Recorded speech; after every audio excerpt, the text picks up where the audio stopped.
to do that. We have overflows next door and downstairs with screens in both places. So we didn't realize how badly we were violating the fire code, but we are no longer going to do that. And also, I want to say, if anyone wants to speak tonight, they need to give me a yellow card. It needs to be passed in, turned in, with their name and address and that kind of information on it. So anybody who's got to speak and haven't turned in a yellow card, please do so. So now I'd like to welcome everybody. We have a full house. Welcome all the guests. And we will go with, just because I want to pick on her, Mrs. Castleberry will say the Pledge of Allegiance for us. All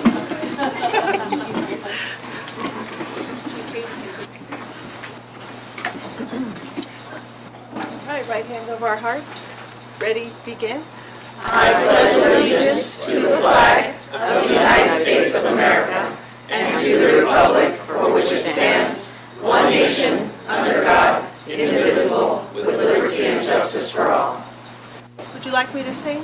Yes.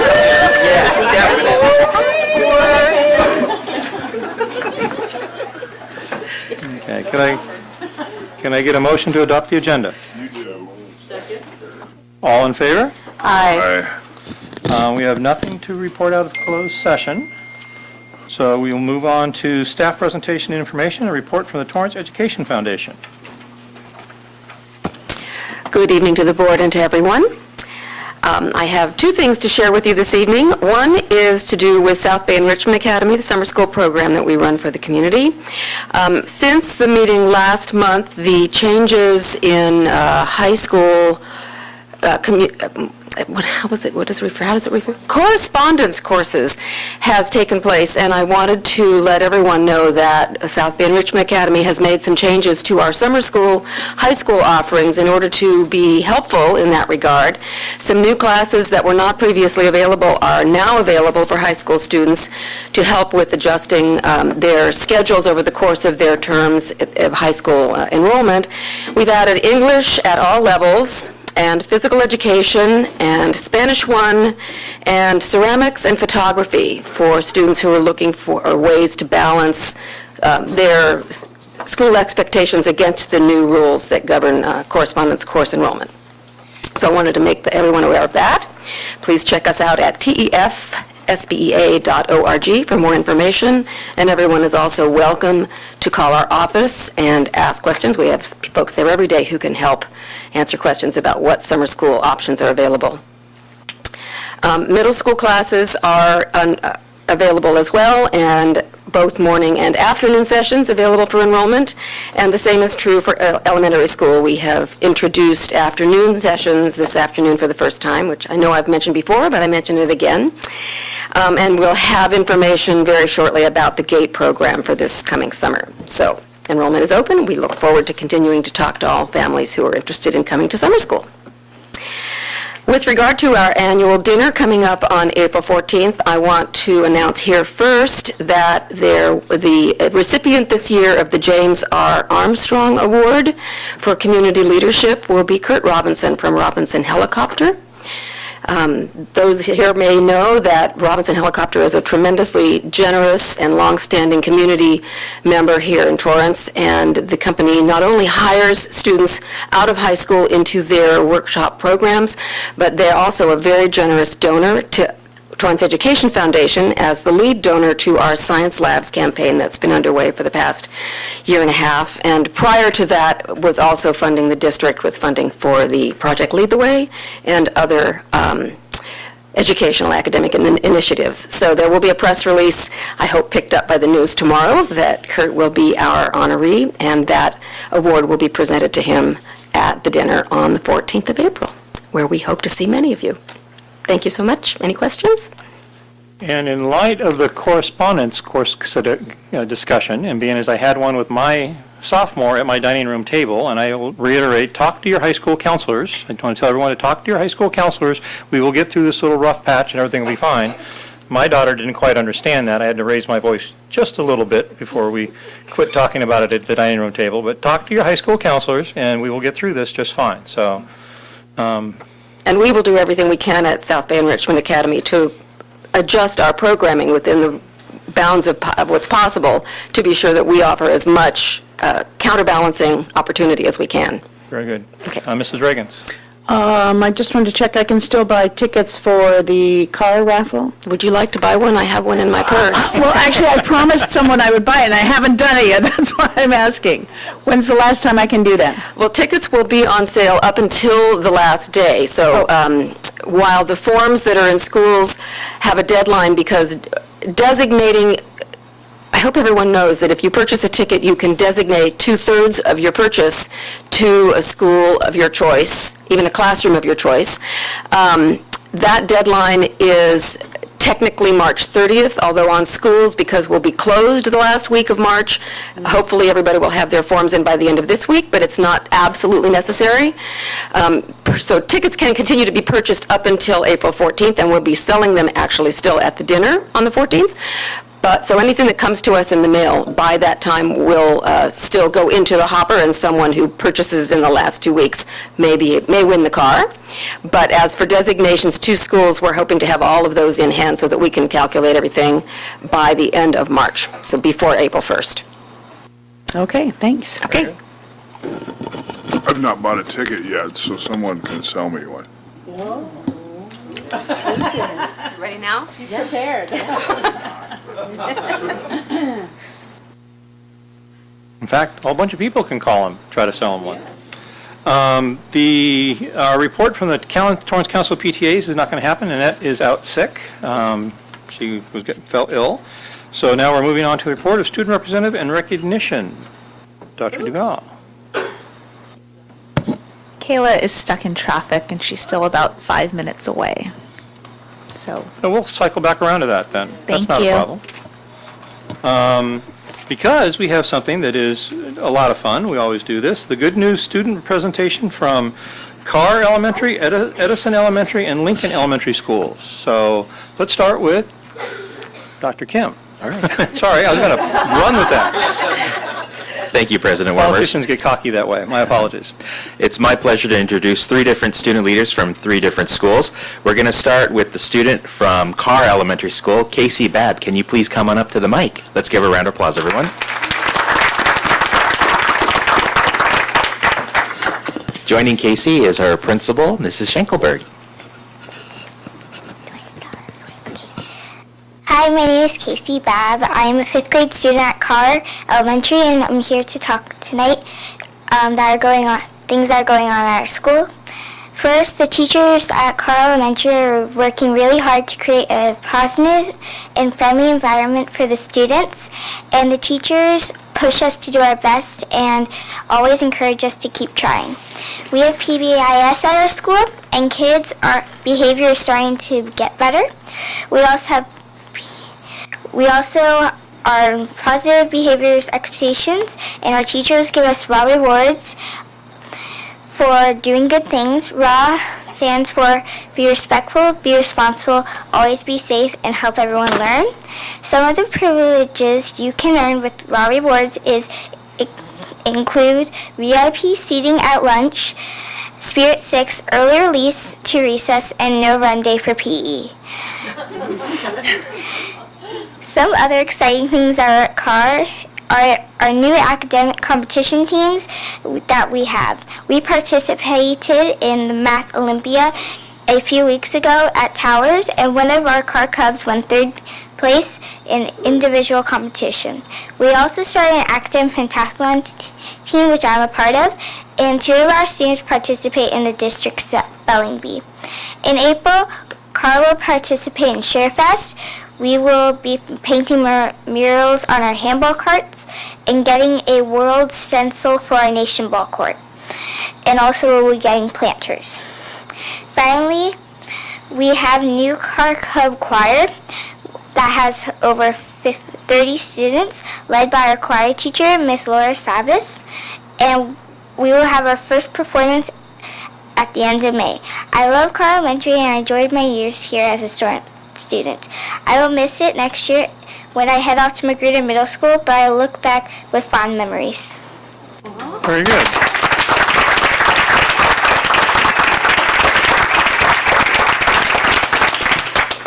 Thank you, Casey. I got to meet your mom this morning.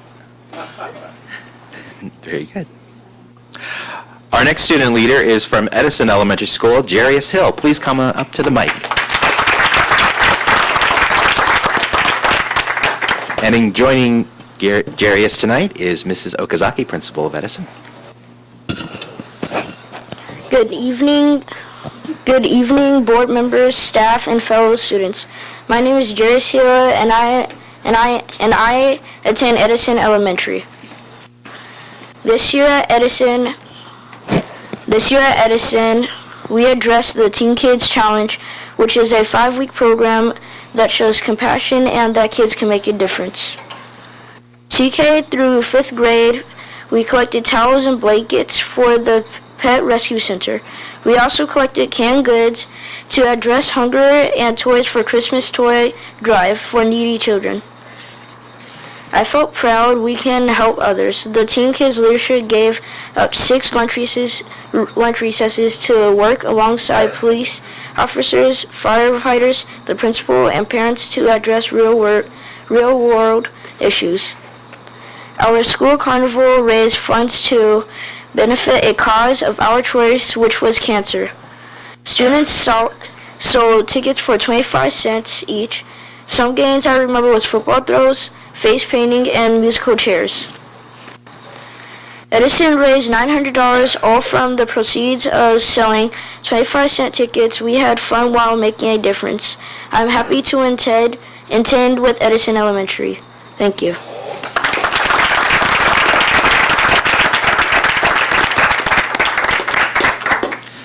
And now from Lincoln Elementary School, Isaiah Chung. Please come on up.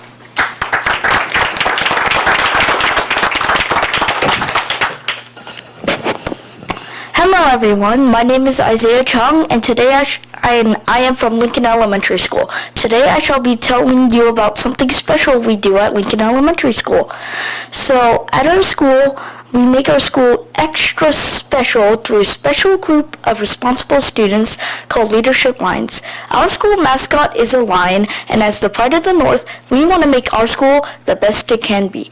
What Leadership Lions do are they do various tasks to make our school a better place. For example, they can monitor the time when children put away the equipment during recess and make sure it's all put away properly so it can be used again the next recess. They could also monitor the hallways and make sure no one is running in them, because it could get very dangerous if someone is running in the hallways and children are coming out of the classrooms.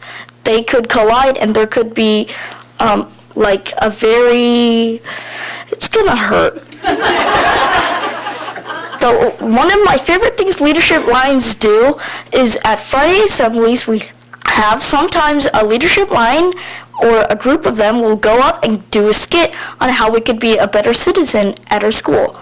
And in return for the services Leadership Lions do, they feel good that they are able to do something to help our school. I should know because I'm a Leadership Lion myself. I always feel proud that I am able to do something to help my school. Thank you for listening. Good.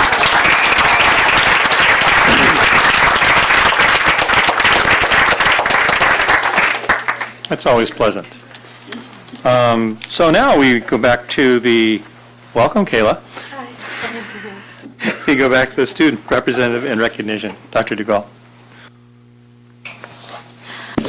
Good evening, board and cabinet and Mr. President. Since the last meeting at North High, we've had our mid-year slideshow, which was on March 7th, and that was when we had a team of students in ASB put on the slideshow for the senior class of more of a snippet of what they're going to see in June. And then we also started taking teams for Mind Madness the week before last, and Mind Madness is our trivia tournament, which will be in April. And then last week we had our multicultural week, and we kicked it off with having a holy festival after school. And then on Tuesday at lunch, we had our Experience My Culture. And that was when all the culture clubs had the chance to have a fun activity for the student body to look at or watch or even do themselves. And then on Wednesday, we had our food day, which was when all our clubs had the chance to sell any food. And then it was just a fundraiser for their class. And then on Thursday, we had our night rehearsal for all our performers. And that was in the main gym from 6 to 9. And then Friday we had our assembly and night show, and it was a really good success because we got a lot of feedback from teachers saying that it went really smoothly, and we all thought it went well too. And then our night show, our whole main gym was packed full, so it was a good turnout, and then I'm glad with how my team put it all together and how it all turned out well. And then we're already starting to get ready for our next year ASB elections. Very good. Very good.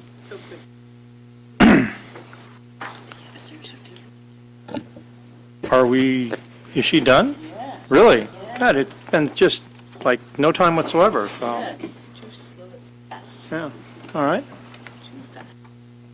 Tanya, you got a photo.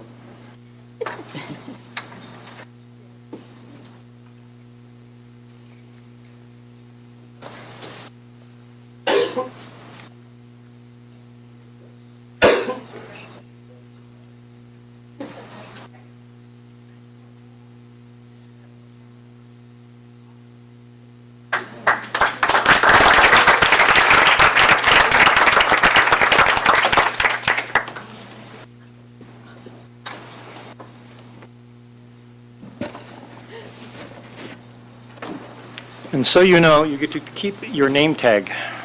So. Thank you. Thanks. Schools.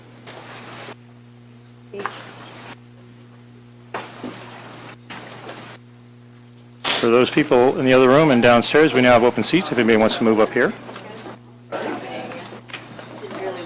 And one more time, I need a yellow card if you hope to speak. So, item 8.5, Building Bridges Project. Dr. Crumpy. Yeah, thank you. First off, I'd like to thank our Director of Student Services and Enrollment Center, John Pearson, for attending this evening and supporting his coordinators. And I would like to introduce both the coordinator of the Family Community Engagement, our Homeless Foster Liaison, Nancy Gutierrez, and our coordinator of Psychologists and Counseling, Nettie Laiello.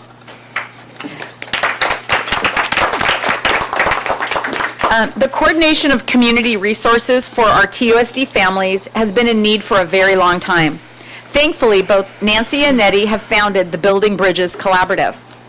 We also are fortunate to have two of our school board members, Terry Reagans and Martha Deutsch, who have been able to participate in some of our collaborative meetings.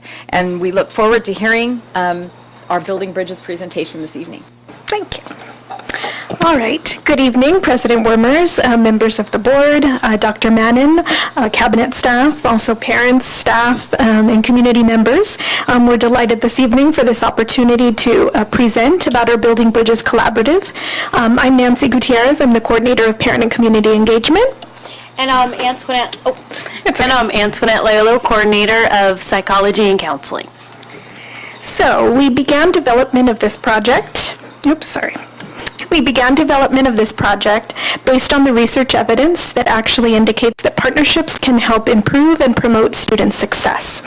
Our goal was to develop and implement a collaborative group of district and community partners that would allow us to leverage existing resources to best meet the needs of our students and families. As we began, our first meeting was held in January of 2017. We came up with collaborative goals and agreed to meet monthly to share updates, to streamline services, work on shared projects, highlight a resource, agency, or program at each monthly meetings. For example, we had a great presentation last month from our Torrance Education Foundation, so thank you, Susan, for coming out and providing information about the Torrance Education Foundation and what services and programs they serve district-wide, and they were also to present information about the upcoming gala. So this work has allowed us to get to know each other, build relationships not only within TUSD but also in our community at large. And this is in order to best meet the needs of our students and families. As you can see, we have a wide variety of partners through the Building Bridges Collaborative, including city, county, public, private, and community-based agencies. Our collaborative partners have even been helping us spread the word and have informed us of additional resources and invited them to come participate in our collaborative. We would like to take a moment to thank the board for their support as we have begun and continue our collaborative work. We'd also like to thank board members Reagans and Deutsch for their participation and attendance at the Building Bridges Collaborative meetings. We'd also like to thank the PTA for their ongoing collaboration and participation in joint projects, including their continued efforts to support our homeless and foster students district-wide. So we've listed here for you several events or projects that our group has or is undertaking currently. Many of the projects are ongoing efforts, such as the development of a resource guide, hosting parent workshops, and having monthly visits from a community partner in the Family Welcome Enrollment Center. One project that we'd like to highlight is also the Family Wellness Fair that was co-hosted last spring with the Wellness Committee and TUSD, and it was a success due in large part to community partners' involvement. It was a wonderful opportunity for families to learn more about district staff, programs, and along with learning about great community resources out there, and have a fun family experience with a variety of wellness activities. The planning committee also ensured that we not only were inclusive of all of our students, but made specific efforts to target special education students, homeless students, and foster care students so that we could ensure that we were fostering their participation as well. We'd also like to specifically thank Dr. Mannon and Dr. Crumpy, and of course our director, John Pearson, for attending and welcoming our families to the great event. So another example of our continuing partnerships are the development of our MOUs. Our memorandums, the Memorandum of Understandings that we've established have enabled us to coordinate needed services for TUSD students and families with no cost to the district. Through our MOUs, we've been able to remove barriers for students and families and made counseling and mental health support more accessible. One such example is a student that was referred to us with a family history of mental illness and domestic violence, which deeply affected him. It also led him to express wanting to hurt himself. Due to our MOU with our mental health partner, the student was able to begin receiving therapy without a wait time that is common with many mental health agencies. Moving forward, we will continue our existing projects and events.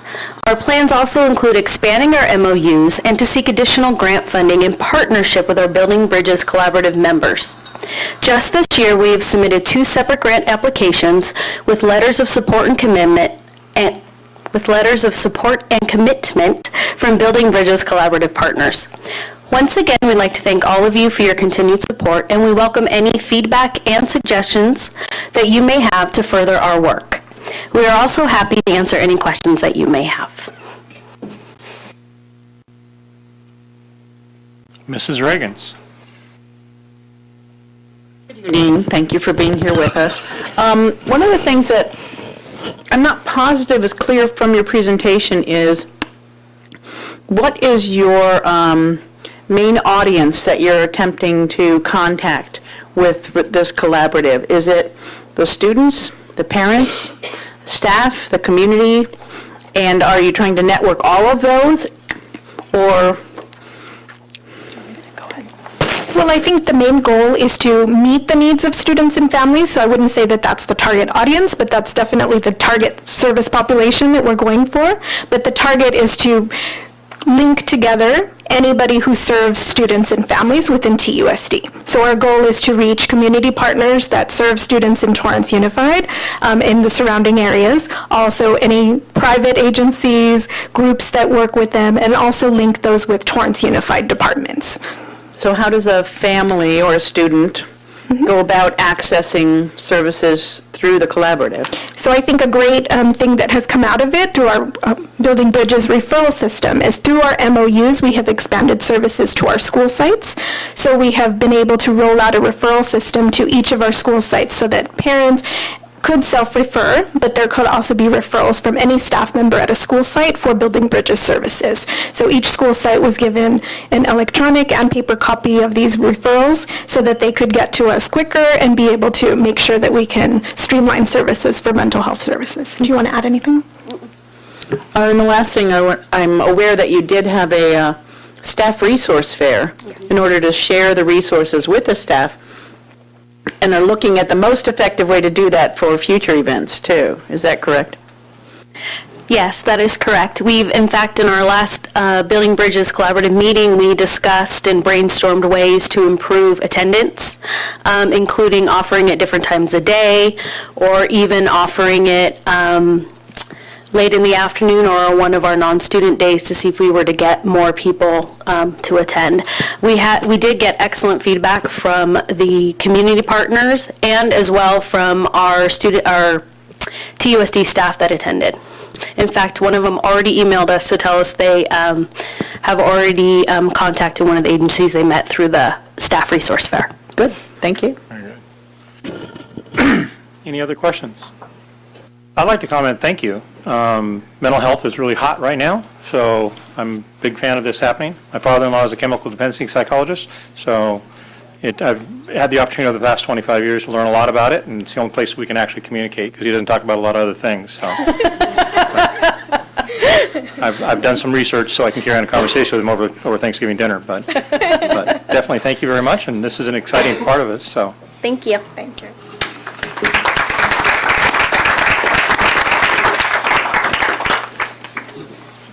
All right, moving on to oral communications, unscheduled hearings, non-agenda items. The Board of Education welcomes input from the public in order to discuss district business in an orderly manner for the privacy and safety of speakers and to help staff respond more directly. The board policies require the public presentation to the board comply with certain procedures, including speakers to non-agenda items may address only items that are within the subject matter jurisdiction of the board. Time allotted for such presentations is limited to 3 minutes. Total time allotted for public input on non-agenda items is limited to 30 minutes. A speaker may not relinquish his or her time to another. When addressing the board, speakers are requested to state their name, address, and address the president from the podium, and adhere to the applicable time limits. Complaints against employees or students will normally be heard in closed session, and the district complaint procedure should be followed before discussion with the board. The board may remove disruptive individuals and order the room cleared if necessary. Any person who willfully disturbs any public school meeting is guilty of a misdemeanor. Again, one last time, I need a yellow card if anyone wishes to speak. We have less than 10 cards, so everyone will get their 3 minutes. And what I'm going to do is call a name and then call who's on deck, so we can keep this moving as quickly as possible. I'm going to start off with Jen Harris, and then on deck will be Deborah Bush.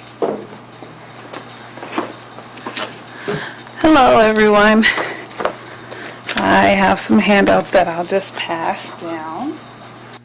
So I'm here tonight to talk about a couple of things. So one thing is this month is actually National Prescription Drug Abuse Awareness Month. And so we're trying to raise visibility around that because there is, sorry, I was running from downstairs. Sorry about that. There is an opioid epidemic that is affecting not only our nation, but it's affecting us locally in the South Bay.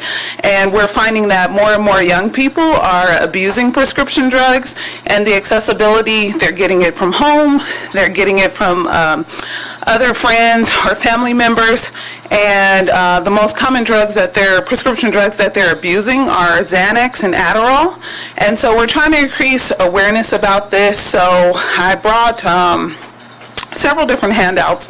One handout focuses on safe disposal and how folks can properly dispose of their medications. So nationally on April 28th, we'll be having the prescription drug take-back event. And so we're planning to partner with Torrance PD on that day from 10 to 2 p.m. And then we're also looking to partner with the Lomita Sheriff's Station because they no longer have their drop box. So folks can actually dispose of their medications properly. Secondly, it's also Problem Gambling Awareness Month, and so I provided a flyer on that as well. And so we received some funding to do work around youth problem gambling. And a lot of times people say, oh, well, are youth actually gambling? But they are. We're finding that a lot of adults will purchase lottery tickets for them or let them choose the numbers, or they'll let them do scratchers. They'll purchase the scratchers and let them scratch and keep what they win. March Madness, right? There are a lot of different activities and things that young people will participate in, and it's starting them younger until the prevalence is happening a lot sooner. So we're doing a lot of education, and actually that goes to my last piece, which is our Drugs Kill Dreams Spring program. So we're having a program next week during spring break at Sur La Brea Park. It'll be from 8 a.m. to 5 p.m. every day for youth ages 12 to 17 years old. It is completely free, but we're only accepting the first 35 students to participate in the program because of space. And the students will actually create a public service announcement focused on youth problem gambling, and then also a public service announcement focused on alcohol and other drugs, and encouraging young people to live drug-free. So we'll have a lot of fun next week. If anyone wants information, my cell phone number is 310-321-8466, or you can email me at jharris@bhs-inc.org. So thank you. Don't run away. Mrs. Reagan has a question. Just on the drug take-back, it's only prescription drugs? It's not other expired medications like aspirin or things like that? So we can take any over-the-counter drugs or prescription drugs. And then also, with my contact information, if you contact me, I can talk to you about how to properly dispose of your medications, even if you can't find a drop box. Okay, thanks. Thank you.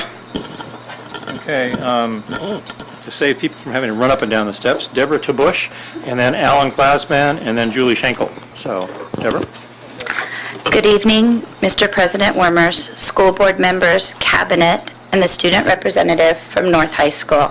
Deborah Tabush, TTA President, 1619 Cravens. The Webster's definition of transparency reads, 1, clear enough to see through, and 2, obvious.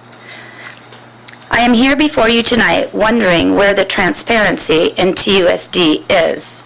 Decisions made without transparency or input from those that these decisions will affect is not acceptable. It causes stress, frustration, and lack of trust. It is apparent that the lack of transparency in this district is felt by more than one group of stakeholders. The plans and solution to district and/or community issues needs to be addressed, discussed, and well vetted, not just by TUSD administration, but with those that it will affect. Decisions made in a vacuum and rolled out haphazardly cause stress, frustration, and lack of trust. When voices are not heard, the stakeholders become a box to check rather than a group of individuals pulled together to work on a solution to better the whole. This is a problem which causes stress, frustration, and lack of trust. So tonight, I stand with the parents of North Torrance and understand your stress, your frustration, and lack of trust, because we, the teachers, the Torrance Teachers Association, have been dealt with in the same manner.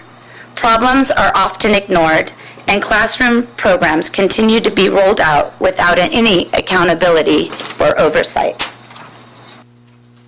Dramatic pause. We too feel stressed, frustrated, and do not trust the leadership of administration to work with us to solve the concerns that have been brought forth to you over the last few years. We are dismissed, and our expertise is not regarded in the decision-making process. This must change. My hope is that TUSD and the school board will start reaching out and having meaningful conversations with the community it serves and with their employees, the Torrance Teachers Association.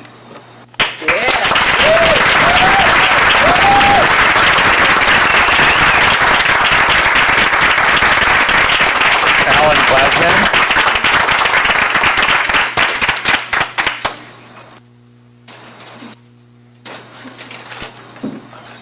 Alan Glasman. Wait for my walk-up song. Thank you. I'm Alan Glassband. I am a member of North Torrance Community, and I've been here since August. And I came originally just because I heard our baseball fields are going to get sold, so here I am still. Many members of your organization said that it was kind of like a baseball game, and we were early. It was the first inning. Now, two things I want to point out. If it's kind of like a baseball game and it was the first inning in August, that was telling us right from the beginning that we're on one team and you're on another team, and we're playing against you. So that, in my mind, I was like, oh, I thought we were working together to try to come up with a solution. So that was just my first introduction to the school board. And as time has gone by, I've been witnessing the teachers, the parents, everyone in the community who comes over here, besides the kids, which is awesome. That's the best part. Like, I love the beginning of the meetings. But after that, it's people begging you guys to, like, listen to them, to take into account what they're asking you to do. And from the top all the way down, like, you guys are the top. And then I've been on boards before. It's like the people who are professionals write all of the information. They do all of the budgets and everything, and the board just rubber stamps it. And if you're not even asking the community to help in the organization and the use of our resources, then what in the world is the point of coming to Torrance and spending a ridiculous amount of money for a house to live in a school district where the kids are treated just like LAUSD? Because I worked for that one for 13 years. I'm on my way out. I can't stand it. But I'm not thinking that this is much better over here. After being here for 7 months listening to school board meetings, it's really sad. So that was not even on my list. There we are over there organizing protests and rallies to help the teachers, and now we have police people calling members in our group saying, how many people are going to be at the meeting? What kind of meeting is it? Like, what the heck is that? Communism? Like Vladimir Putin's running our city? Or like Boss Hog? Like, I feel like I'm in Hazard County and like we're on the wrong side of it. I'm like Bo and Luke, I gotta go get number 76 and run away from whoever it is. I'm like, this is like, it sounds funny, but the police are actually calling people and texting people, asking them how many teachers are gonna be there. Like, how the heck would we know? This is America, we do whatever we want, right? And so that's pretty transparent and obvious that there's collaboration between Torrance Unified School District and the City of Torrance, since the City of Torrance controls the police, not school board, right? So, I mean, I would imagine, but since we go to the city council meetings and they tell us we're at the wrong meeting, then we come here and we hear the exact same thing. It's really transparent to us that you guys are Thank you. all in that together.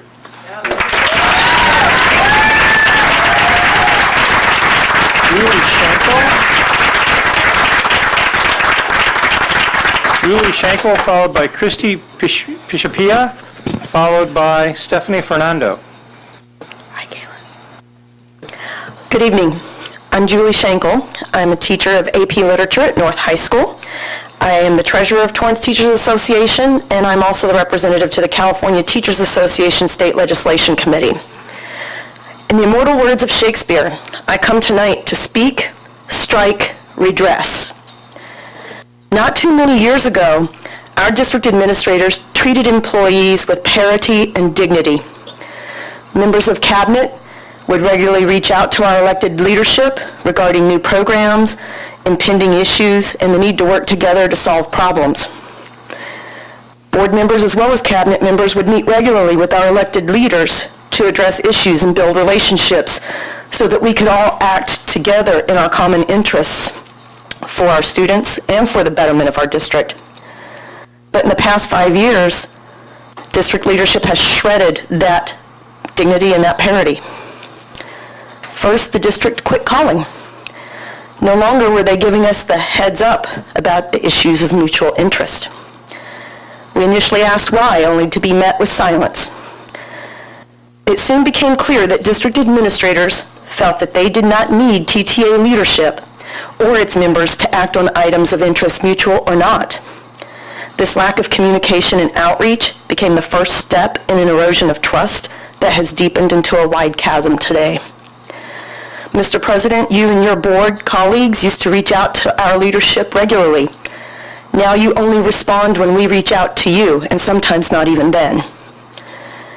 It seems that if we aren't making all the effort, then the conversations aren't worth having. You have become complacent in the autocratic advice that you have been given by district administrators, and you've become increasingly dismissive of any and all things that your employees bring forward. We are painted as whiners and complainers who, in the words of one district administrator, say, "We just don't want to work." We are told that this overburdening workload that you heap on our plates and the excessive loss of face time with our students is, according to one who sits on the dais, a new normal, and we should just get used to it. Well, Mr. President, I refuse to get used to it.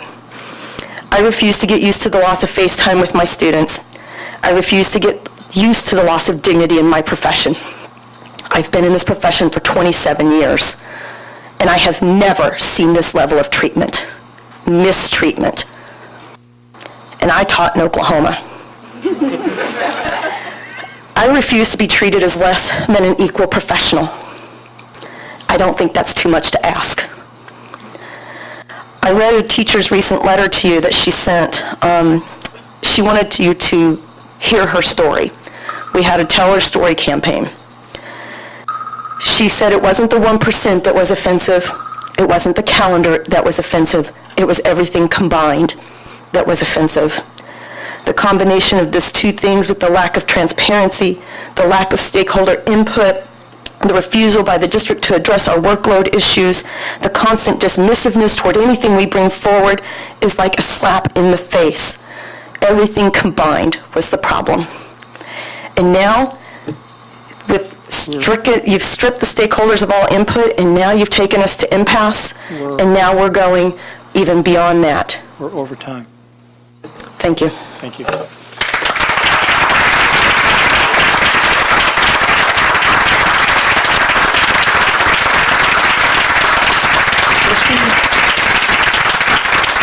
Christy Pisapia? Pisapia. Thank you. Thank you. And Stephanie Fernando, followed by Sarah Nunez. Hi, I'm Christy Pisapia. I live on West 185th Street. I am a parent of 2 children who attend Edison Elementary School. For the past 3 weeks, Edison Elementary School parents have received a flyer requesting donations to reimburse the custodial supply budget so that the school can buy toilet paper and paper towels for the restrooms. Given that it is only March and this budget has already been depleted, my conclusion is that this budget was deficient to begin with. Knowing that there was another custodial fund with money available in it, the school made inquiries to see if they could move money from that fund to purchase the needed supplies. They were told no by the district. That fund was earmarked for floor cleaning supplies, of which the school had plenty. So not only did the district not provide enough of a budget to cover necessary supplies that are needed for the health and safety of students and staff, in violation of the Williams Act, but they also did not empower the principal with enough decision-making authority or control over her local funds to make the necessary decision to take care of her school site. This is just the custodial budget. We have also been asked for donations for classroom supplies such as glue sticks, paper, pencils, crayons, and numerous other things. Due to the fiscal constraints handed to TUSD by the state of California, the district administration and this board has had to make tough decisions. However, I, like many of the people here tonight, disagree, not only with the priorities that have guided some of these choices, but also with how these decisions have been made. Based on my experience over the 4 years my children have attended school in this district, after watching the uploaded feed of over a year's worth of board meetings and reviewing the minutes and documents that go along with these meetings, and after numerous conversations with parents and teachers, it seems to me that all the major choices are made by administration at the district office, rubber stamped by this board, and then dictated to the schools for them to follow. The situation regarding bathroom supplies at Edison is just a symptom of the larger problem of how decisions are made in the district. School site councils, which are comprised of principals, teachers, and parents, should be empowered with the authority to make decisions on the local level to make funding adjustments to purchase things like bathroom and classroom supplies.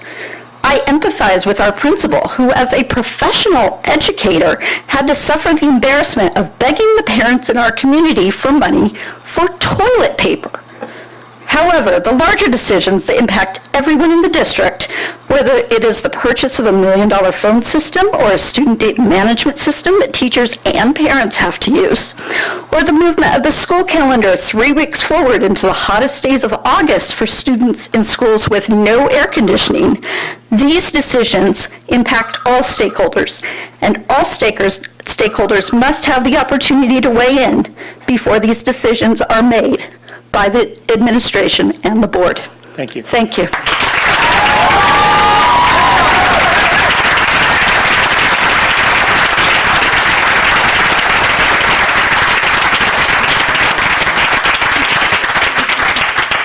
Stephanie Fernando, followed by Sarah, followed by Angela Park Sheldon and Christine Holmes.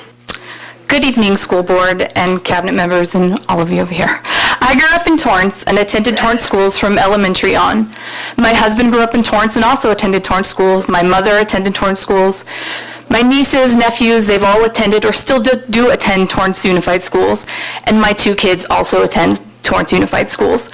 I come from a family who not only values education, we value our teachers. In fact, I still keep in contact with many of the teachers I had through my years as a student in TUSD. That's how important they are to me still to this day. That's how impactful they were to my education and my life's journey. My teachers were rarely out of the classroom. As a kid, having a sub was a rare thing.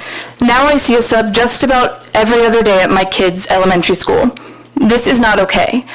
I love and appreciate subs, however, teachers shouldn't be losing class time with their students. Teachers should be in the classroom teaching. They don't need coaches to tell them how to implement unnecessary programs. Our teachers are professional, capable, and have the expertise to make their own decisions about how they choose to run their classroom. Listen to our teachers and their pleas. We, the community, stand behind them and we support them. We trust their ability to teach, and we understand they have needs and opinions that need to be heard by you. We, the community, have voted you into your position. It is your responsibility to give our teachers the respect they deserve. When you choose not to listen to our teachers, it is our children who suffer. What we all want is more transparency. We want the board to be more open and communicate with parents and teachers about what's going on. We are a community. We should start acting like one. The TUSD mission statement says, the Torrance Unified School District strives to ensure that each and every student is educated and prepared to succeed in life. We are dedicated to maximizing individual potential and developing lifelong learners who will be contributing members in a global society. Nowhere in the mission statement does it single out only the AP students or the high school athletes. No, it states each and every student. During the talks about school calendar change, the teachers have continually voted against the change. I've heard teachers from various areas of Torrance who, asked the board to talk to the parents. I have talked to Torrance High area parents, West High area parents, North High area parents, and a few South parents because I only know a handful of them. But they are either indifferent to it or do not want to change.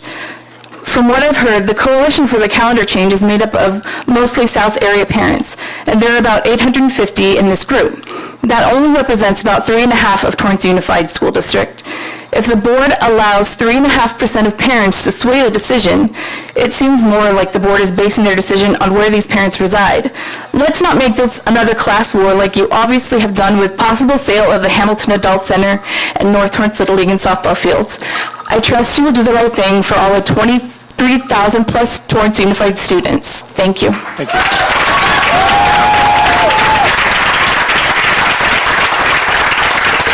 Sarah, followed by Angela Park Sheldon, Christina Holmes, followed by Terrence McCarthy, followed by Mary Beth Borowski. Good evening. Shocker, I'm not speaking about Hamilton or baseball fields tonight. I'm just here advocating as my kid's mom.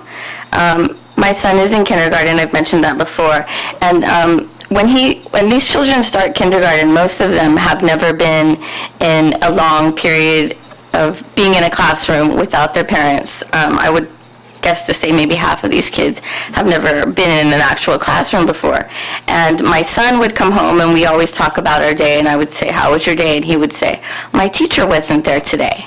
And then the next day, his teacher wasn't there. And then the third day, she would be there, but she was only there for half day. And I was a little concerned, mostly because I thought maybe his teacher was sick or she was having some kind of family problem. And come to find out, it's about professional development.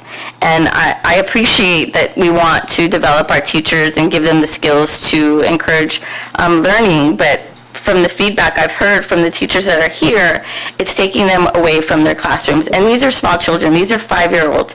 They don't need to be with substitute teachers. They need to see their teacher every day, be familiar with her, and feel like they're safe. And that's not happening. Today, a group of concerned parents that have no concern about baseball fields or Hamilton Adult School, we met in front of City Hall and we protest on behalf of the teachers because we're very concerned about the way they've been treated. We're very concerned about the fact that they don't have a contract yet, and I don't want to see these teachers have to suffer because the board isn't able to come to a decision, a conclusion with them. And again, we're hearing no transparency, no communication. You're not inclusive, and you do no outreach.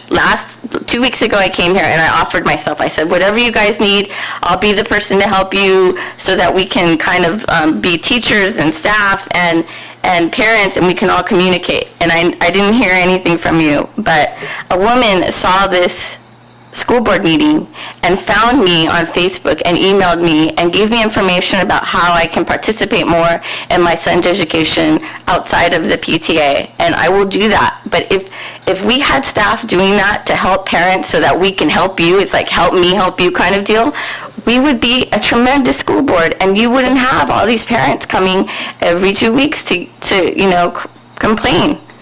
Thank you.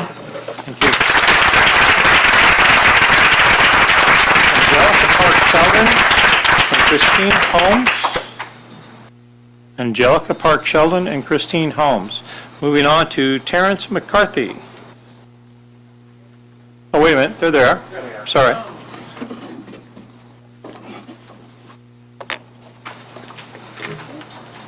Angelica Park Sheldon and Christine Holmes. Hi, my name is Angela Park Sheldon, and I've got Christine Holmes here. And we're parents of kindergartners. So we're parents of kindergartners at Towers Elementary, so this is our first experience with the public school here. And one of the main reasons why we moved to Torrance, to the Towers district, is because we had heard that Torrance, TUSD, is a great district with great schools, great teachers, and it's been very disheartening to hear what's been going on lately. So we have a letter that we've had about 850 parents sign recently. We just heard about this whole issue about a week ago. So I would like to read that letter to you. And it states, "Dear school board member, we are writing to express our concerns about TUSD and the Board of Education. We are concerned that TUSD and the teachers union have not come to an agreement. We are concerned that the voices of the public that you serve are not being heard and respected. We are concerned that our teachers are not cherished as they should be. We are concerned about calendar changes being made without parents being notified or consulted. First of all, I understand that there has been no raise agreement between the board and the teachers. Teachers make TUSD a top district in LA County, albeit still a little behind some of our neighboring districts like PV and Manhattan. But teachers' voices need to be heard and respected. We need to pay our teachers well to retain top talent in line with our other neighboring districts so that we continue to outperform and maintain our high standards. Secondly, TUSD needs to inform both the parents and teachers when considering programs or schedules that impact the classrooms and our children, like various programs that you guys are implementing or starting the school year earlier. Parents and teachers are the backbone of your schools, and your disregard for both parties is not acceptable. TUSD leans on the support of our teachers and parents daily to raise money for school necessities, help fund activities, make school events successful, keep our attendance and testing ratings up, and maintain our schools in the highest of standards, which in turn raises property values and tax dollars, which hopefully as Torrance residents, you want your property values to continue to go up. Lastly, I would like to remind you that you have a fiduciary duty to manage the TUSD funds correctly. The future of thousands of children in this district rests on some of your decisions. If teachers are being pulled out of their classrooms for non-essential professional development, our children are losing out on a day of learning. Let's all work together to make TUSD the best district in the state. Let's dream big and aspire to greater things. We are only as strong as we are united, as weak as we are divided. Thank you. Thank you.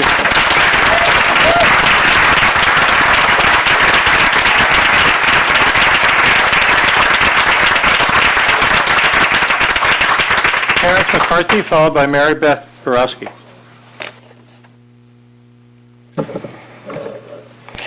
Good evening, President Wormers and members of the board. My name is Terrence McCarthy, and I am a resident of Torrance, and I have two daughters currently in first and third grades in the Torrance Unified School District. I'm here tonight to not only echo the comments that have been made by other parents and teachers, but also to comment on the fact that the teachers of the district have gone without a contract for over 2 years now, and it is time to set the course for a more diligent approach to recognizing our teachers for what they do and providing them with the appropriate compensation that they deserve. Studies have shown a major decline in college graduates choosing teaching for their careers, due in part to the low-paying, high-stress positions teachers deal with and challenging curriculum to keep up with. When asked, most accomplished teachers do not recommend young people go into the teaching profession because of the current state of affairs.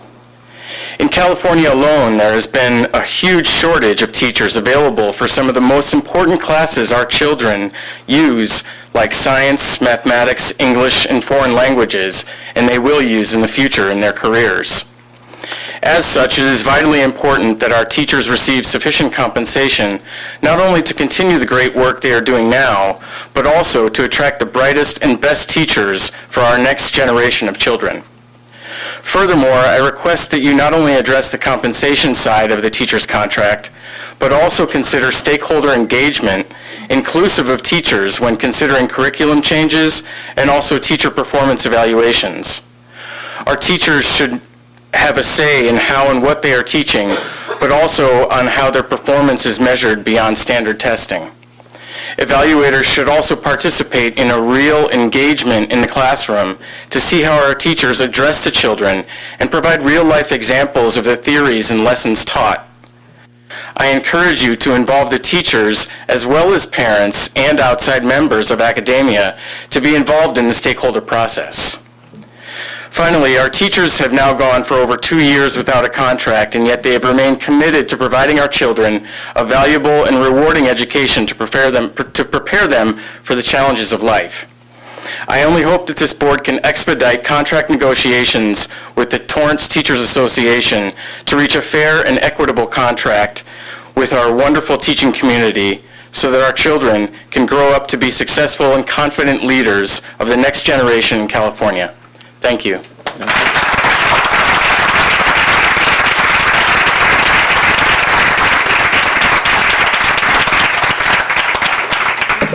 Hi, good evening. My name is Mary Beth Borowski. I teach at Magruder Middle School. I've been teaching in the district since the year 2000. The presentation earlier on building bridges prompted me to say something this evening. Building bridges. I don't feel like the district has been extending this motto to the contract negotiations and in other areas. Sending memos that insult teachers by calling us Teacher Association and not calling us by our full name, Torrance Teachers Association, does not build bridges. We're all in Torrance together, and we deserve to be called by who we are, TTA. Bringing the fire marshal in all of a sudden now because teachers are regular and parents are regularly showing up at board meetings does not build bridges. I understand and respect the law, but it's just kind of ironic right now. The selling off of Hamilton Adult School without considering the hole it will leave for parents, kids, and adults in North Torrance, and not offering another way to support North Torrance is not building bridges. And finally, holding out on negotiations because of a calendar that the school district wants to change without surveying the majority of the population it will affect does not build bridges. This calendar change will significantly change the culture of Torrance start time, and it deserves a bigger conversation. School board and cabinet, I ask you to look at what has taken place so far and realize that bridges are very necessary. Thank you.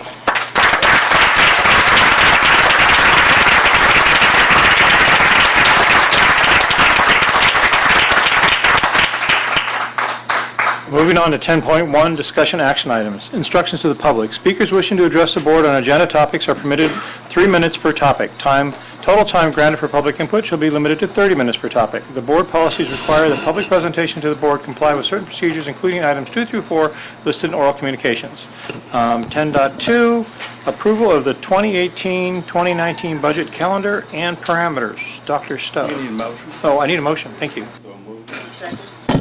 Dr. Stowe. Thank you, Mr. Wormers, members of the board. This is an annual item that we bring at this time. It basically shows what the calendar looks like as we go through the budget development process. Yes. Prior to leaving, the people who are choosing to leave, board members may have a comment later on not specifically things said, but maybe about what transparency and things like that. So if you're going to leave now, make sure you might, I don't know if anybody does, make sure you might tune in and see, because it's inappropriate for us to comment in this particular point of the, Comments until, not and a comment comes up at the end. So tune in, maybe someone has something to say. Will do, thank you. I apologize. No problem. So again, this item is a standard item we bring on an annual basis, just reminding the board and the public of the budget development process. In our first meeting this month in March, you approved the second interim report. That was a positive certification. And then from here on out, we will be working based on the governor's proposal as well as guidance from the county on developing the budget based on projections. We're looking at staffing projections now, student enrollment projections for the fall, and we'll be meeting with principals throughout the spring to establish those site budgets. In mid-May, the governor releases the May revise, and at that point in time, we will update the new information with, update our budgets with that new information, ultimately bringing you the board in June, the public hearing for both the local control accountability plan as well as the budget, and then on June 25th, asking for the board to adopt the local control accountability plan as well as the proposed budget in order for us to submit the budget to the county by July 1st. The parameters that we have here are, and they have been for the last few years, number one is maintain fiscal stability. Number two is to maximize student achievement through the implementation of the LCAP that incorporates the 8 state priority areas. Okay, thank you. Any questions on this? Come on, this is really exciting stuff. All those in favor? Aye. Aye. Aye. Okay, we have now fallen to the consent calendar. And I have one question on, We have a question right here from our student. yes, I'm sorry, thank you. Sorry, it's kind of late. But for the LCAP meeting, was that held, I believe, I think it was held last week on Friday? Yes? Yes. So, my advisor, Ms. Hart in ASB, told me that a few weeks ago, that she was contacted and she was told that she needed to bring a representative from our school to that meeting, and particularly from Torrance and South. They were both ASB presidents, and since we had our multicultural assembly, she wanted me to be at that because I should be in charge of that, and that I was performing, so we didn't have any representatives from North. But she also told me. We actually did have representatives. But then she also told me that since they asked for a representative and she was asking, oh, how are they going to get there? They told her that they needed to find their own way to get there, and she told me that that was somewhat illegal by making a student go somewhere without any type of transportation during the school day. And I just had a question about that.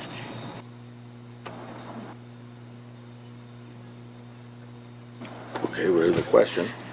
So Dr. in Gonzalez regards can to the representatives, we did have representatives from all 5 of our high schools, including Sherry, and different student groups, whether it be ASB or some of our unduplicated student count. In terms of transportation, the assistant principals or the activities directors did bring our students to the district office and then took them back as well. So from North, it was actually Miss Key, the assistant principal, that brought the students. Okay. So thank you, Kayla. I would like to add, Kayla, since you were not able to attend, we would still like your feedback. And so I'll get that feedback from you. And we said that to the students there as well, as if they did not get to share what they wanted to share, that they can email us or set up a different time to come in to speak to us. Thank you. Thank you. Again, back to the consent calendar. I have one item I would like to pull. Does anybody else have any items they'd like to pull out of the consent calendar? I do not. I have a question for Dr. Stowe on 18.4. That's the only thing I have questions on. Guess I'll make a motion to approve all consent items except for 18.4. Do I have a second? Second. Okay. What is 18.4? Did you go ahead and vote on all? Oh, I'm sorry, I did not. We did not. I need all those in favor of Mark's motion of everything but 18.4, say aye. Aye. Aye. So now I need a motion on 18.4 So moved. and a second. Second. And then apparently I'm going to be listening to Mr. Mara. Mr. Muller. Our contract with InTouch with K-12 Solutions ends in July, so this is the system we're replacing it with. It's the e-blast system that allows us to either text, call, or send flyers or emails to the community. So right now, TammyCon uses InTouch to send all the e-blasts out. This is a better system. We looked at it because it actually ties in completely into PowerSchool, so you no longer log out of, you don't have to log into another system in order to do all of the e-blasts. So you can actually query directly from PowerSchool and send to us specific groups of students, specific groups of parents. If you wanted to query all GATE students, you can do it all inside of PowerSchool without having to log out. Right now, the difficulty in the other system is that, I don't want to get technical, but it's not easy to move the information back and forth. You have to do exports, imports, and you can't do them by groups. So with the contract with InTouch ending, this is a lot better solution. So. Okay, thank you. Mrs. Reagans. Along those lines, what's the comparability and the cost? This one's about $12,000 more per year. How many thousand? 12. 12 per year? Yeah. And that comes out of what funding? Measure T. Measure T. Yeah, just like the original one did.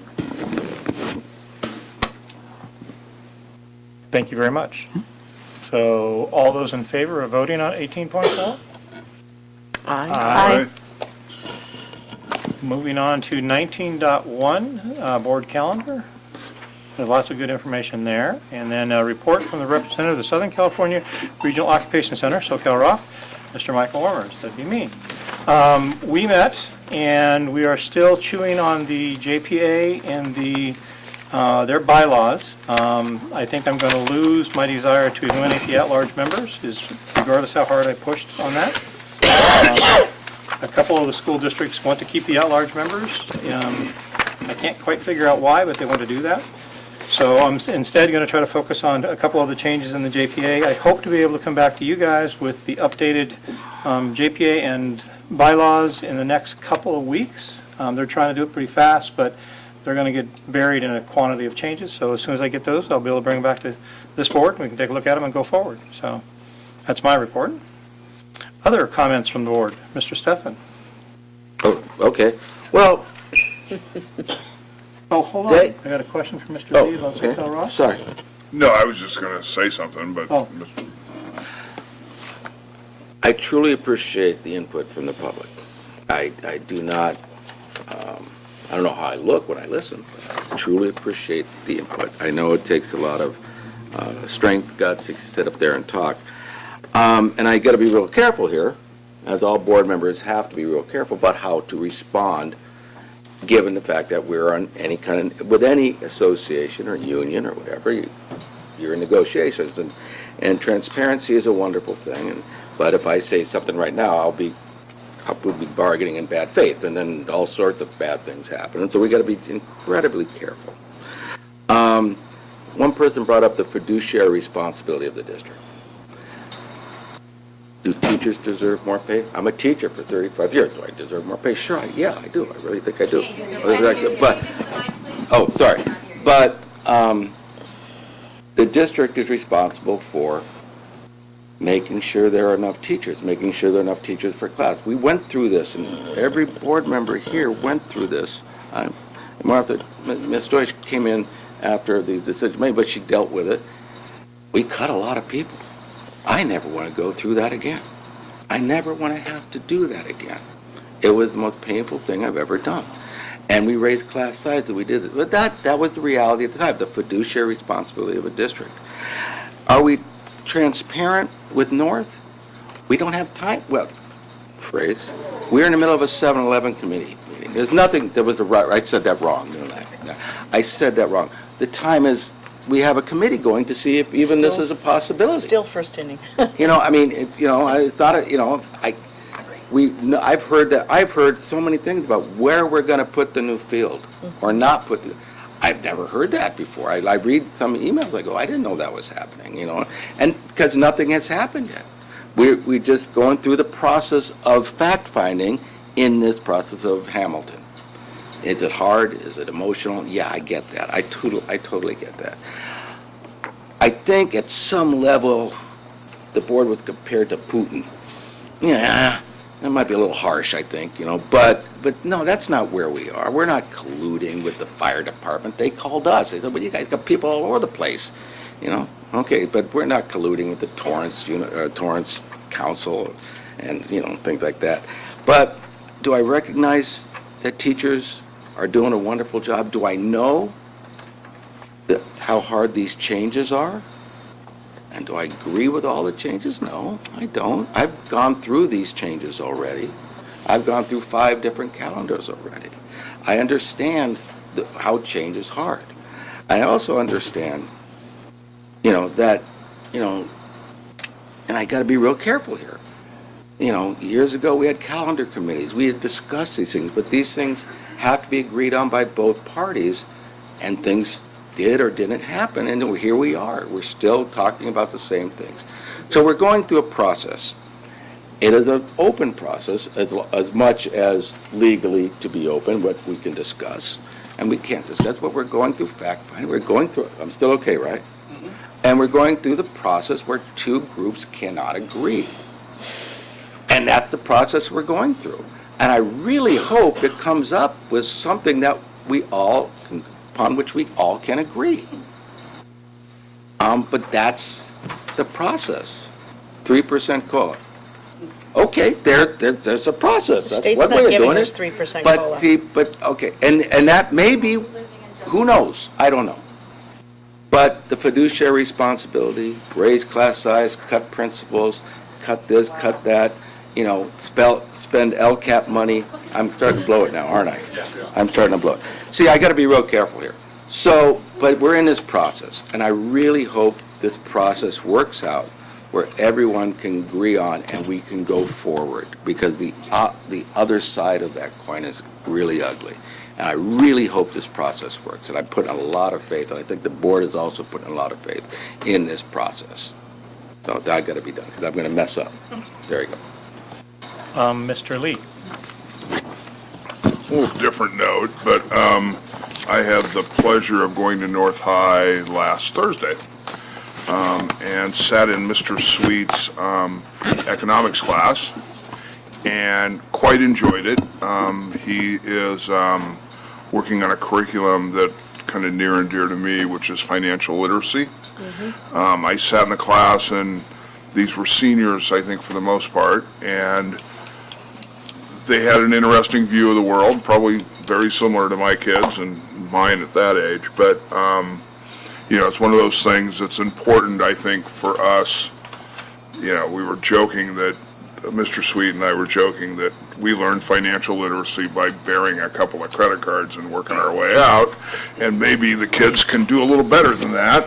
So, and I came to the realization that somebody in my house didn't know how to write a check, which I said, well, that might be a good talent to have at some point, and what budgets are and what 401ks are. I had to go through that with another one of my kids in the last few months. So I think this is all good stuff. I think it should be encouraged. I think it's something we should add to our curriculum across the board.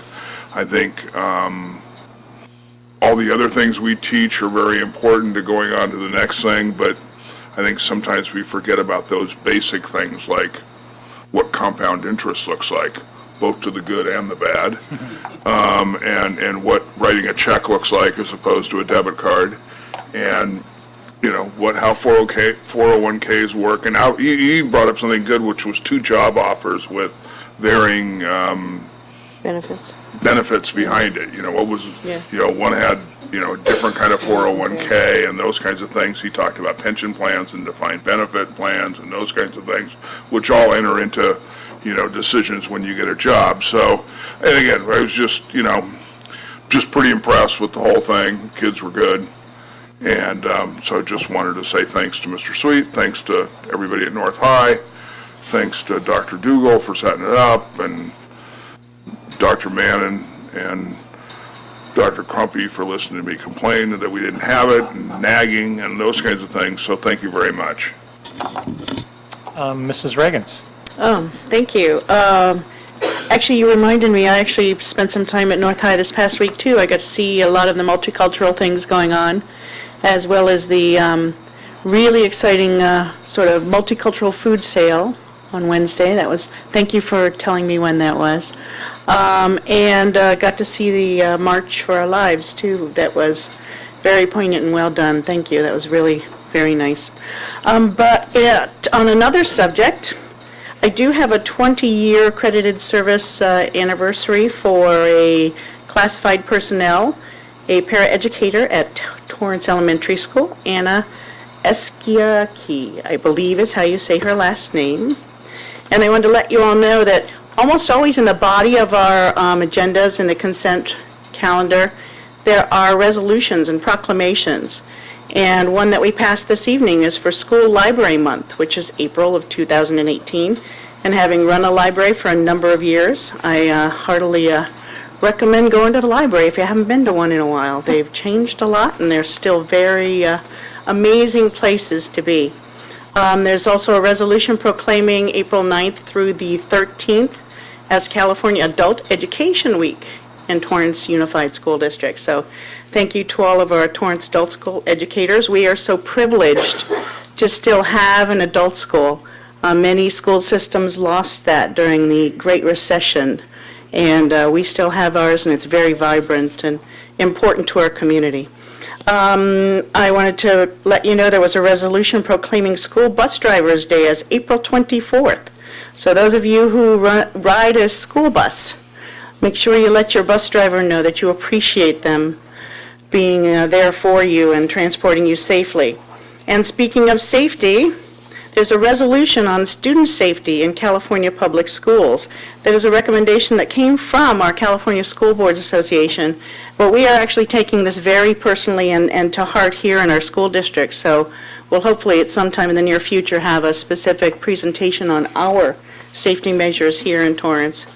And then last but not least, a resolution calling for support of AB 2808, which is, speaking of fiscal responsibility, a measure to increase local control funding for California public schools, which will bring additional funds to all of us to allow for all of us to be more efficient and effective in terms of operations. And I wanted to make one last personal comment that I too am very concerned that we don't currently have a teacher contract And those are professionals that I personally highly respect and extremely value. And I think those of you who know me know that to be true. But I wanted to say that I do appreciate hearing from those of you in the community who, and many of you have written, to let me know, and us know, I think all of us, what your preferences are, what your opinions are. That's an important way for us to get sort of a feel for what is going on in our community. And many of you actually have sort of taken the initiative to seek information. And I'm more than happy to provide information or respond to questions that you have about information that you have been given. Because facts are really important in all these situations. So thanks for contacting us. And thanks, TTA, for encouraging parents to do that. But I encourage parents to do the same for TTA. Let them know the same sorts of things, the opinions and preferences that you have, so that TTA knows too. We really are in this together. It has to be a joint effort. So thanks for being here tonight and talking with us. And thank you for writing to us, and keep on doing so. We appreciate that input, so thanks. Mrs. Deutsch. I just wanted to echo what Mrs. Reagan's just said. I want to thank the community, and just so you know that I really value and respect our teachers and our community and your input. I really just want you all to know that I'm listening. I've been getting and reading all of those emails that we've been receiving, and they're received and they're read. So I just wanted to let you know that. The other thing that I wanted to talk about was the resolution on student safety.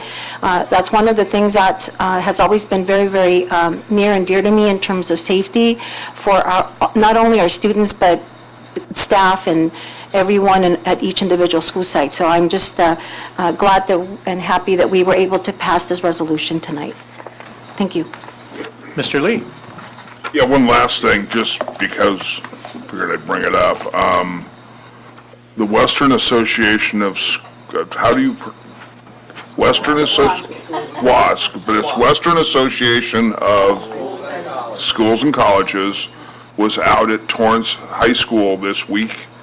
They started on Sunday, and again, very good showing of everybody there. It was kind of nice to be there. Mrs. Reagan's was there as well. Anything I do for the old alma mater.